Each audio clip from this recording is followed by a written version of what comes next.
दोस्तों, मेरे चैनल में आप सभी का स्वागत है। चलिए आज हम सुनते हैं पुत्रदा एकादशी व्रत कथा। पौष पुत्रदा एकादशी।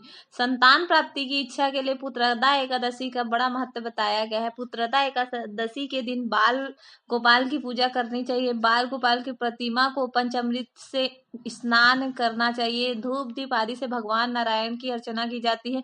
इसके बाद फल फूल नारियल पान सुपारी लौंग बेर आंवला आदि व्यक्ति अपने सामर्थ्य के अनुसार भगवान नारायण को अर्पित करते हैं। पूरे दिन निराहार रहकर संध्या समय में कथा आदि सुनने के पश्चात फलाहार किया जाता है। इस दिन दीप दान करने का महत्व है। श्री कृष्ण कहते हैं, जो इस व्रत का पालन करते हैं उसे गुणवान और योग्य पुत्र की प्राप्ति होती है। वह पुत्र अपने पिता एवं कुल की मर्यादा को बढ़ाने वाला पुत्र प्राप्ति की इच्छा से जो व्रत रखना चाहते हैं वाला दशमी होता को है। एक बार भोजन करना चाहिए। एकादशी के दिन स्नान आदि के पश्चात गंगा जल तुलसी दल तिल फूल पंचामृत से भगवान नारायण की पूजा करनी चाहिए। इस व्रत में व्रत रखने वाले को निर्जला रहना चाहिए। अगर व्रत चाहे तो संध्या काल में दीप दान के पश्चात फलाहार कर सकता है। द्वादशी तिथि को यमराज को भोजन करवा कर उचित दक्षिणा देकर उनका आशीर्वाद ले, तत्पश्चात भोजन करे। पुत्र प्राप्ति की इच्छा से जो यहाँ एकादशी का व्रत रख रहे हैं उन्हें अपने जीवन साथी के साथ इस व्रत का अनुष्ठान करना चाहिए। इससे अधिक पुण्य प्राप्त होता है। व्रत की कथा।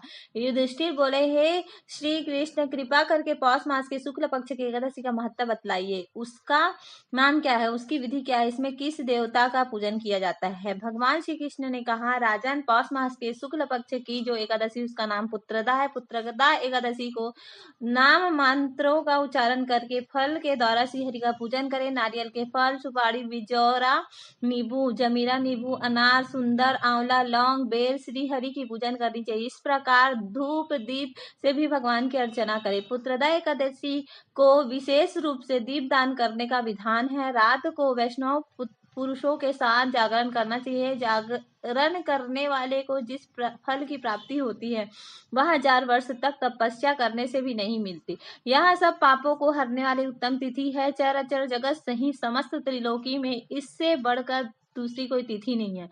समस्त कामनाओं तथा सिद्धियों के दाता भगवान नारायण इस तिथि के अधि देवता है। पूर्व काल की बात है, भद्रवती पुरी में राजा केतुमान राज्य करते थे। उनकी रानी का नाम चंपा था। राजा को बहुत समय तक कोई वंशधार पुत्र नहीं प्राप्त हुआ, इसलिए दोनों पति पत्नी सदा चिंता और शोक में डूबे रहते थे।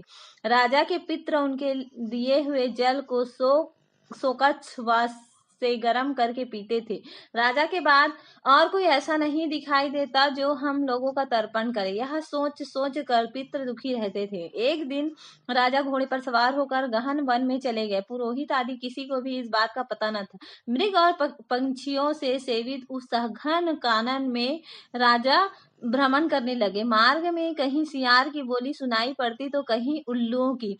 जहां तहां भालू और मृग दृष्ट गोचर हो रहे थे। इस प्रकार घूम घूम कर राजा वन की शोभा देख रहे थे। इतने में दोपहर हो गई। राजा को भूख और प्यास सताने लगी। वे जल की खोज में इधर उधर भटकने लगे। किसी पुण्य के प्रभाव से उन्हें एक उत्तम सरोवर दिखाई दिया, जिसके समीप मुनियों के बहुत से आश्रम थे। शोभाशाली नरेश ने उन आश्रम की ओर देखा। उस समय शुभ की सूचना देने वाली शकुन होने लगे। राजा का दाहिना नेत्र और दाहिना हाथ फड़कने लगा।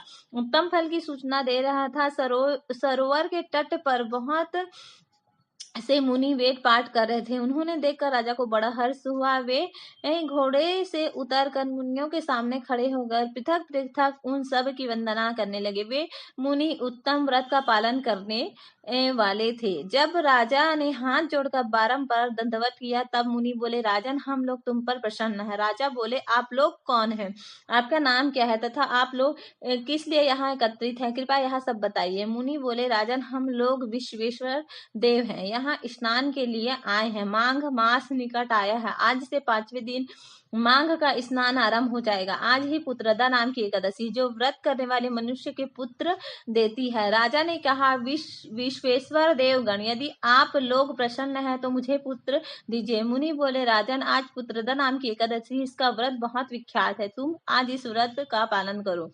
महाराज, भगवान केशव के प्रसाद से तुम्हें पुत्र अवश्य प्राप्त होगा। भगवान श्री कृष्ण कहते हैं, युधिष्ठिर, इस प्रकार उन मुनियों के कहने से राजा ने उत्तम व्रत उत्तम व्रत का पालन किया। महर्षियों के उपदेश के अनुसार विधि पूर्वक पुत्रदा एकादशी का अनुष्ठान किया। फिर द्वादश को पारायण करके मुनियों के चरणों में बार बार मस्तक झुकाकर राजा अपने घर आए। तदंत रानी ने गर्भ धारण किया। प्रसव काल आने पर पुण्य कर्म राजा को तेजस्वी पुत्र प्राप्त हुआ, जिसने अपने गुणों से पिता को संतुष्ट कर दिया। वह प्रजा का पालक हुआ। इसलिए राजन पुत्रदा का उत्तम व्रत अवश्य करना चाहिए। मैंने लोगों के हित के लिए तुम्हारे सामने इसका वर्णन किया है। जो मनुष्य एकाग्रचित होकर पुत्रदा एकादशी का व्रत करते हैं, वे इस लोक में पुत्र पाकर मृत्यु के पश्चात स्वर्गगामी होते हैं। इस महत्ता को पढ़ने और सुनने से अग्निष्टोम यज्ञ का फल मिलता है।